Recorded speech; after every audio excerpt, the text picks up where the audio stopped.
మిమ్మల్ని సీఎం దగ్గర తీసుకెళ్తున్నారా? లేదండి, అపాయింట్మెంట్ తీసుకురండి బాబు. అపాయింట్మెంట్ తీసుకురాకుండా ఇక్కడే కూర్చుంటాం.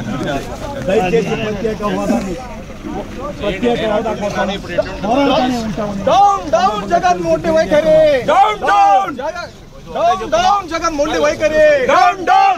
రాష్ట్ర ప్రభుత్వం మొండి వైఖరి, రాష్ట్ర ప్రభుత్వం మొండి వైఖరి. 10 సంవత్సరాలు అయింది. ఒక తరం భవిష్యత్తు మేము పోరాడే విభజన హామీలు ప్రత్యేకోత్సవం కోసం, విభజన హామీలో పోలవరం కోసం, నిర్వాసితుల కోసం, విశాఖ ఉక్కు కూడా ద్రోహం తీసుకొస్తున్నారు. తెలుగు ప్రజల ఆత్మ బలిదానం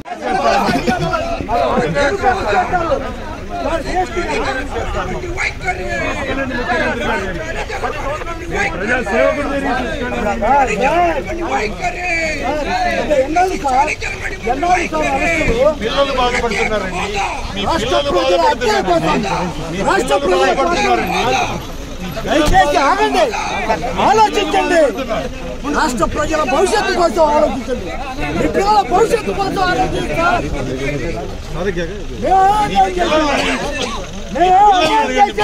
మాకు ఓటేస్తారు. మీరు ఈ విధంగా ముఖ్యమంత్రి గారి దగ్గర ఉంటూ వాళ్ళ దగ్గర తీసుకెళ్ళలేకపోతున్నారు. నేను మహారాష్ట్రలో ఎన్ని ఉద్యమాలు తీసుకెళ్ళాలని చెప్పండి. పోలీసులు భూమిక ఎలా ఉండాలి? ఇది పోలీసు భూమిక కాదు, ఇది పోలీసు భూమిక కాదు. గమనించండి,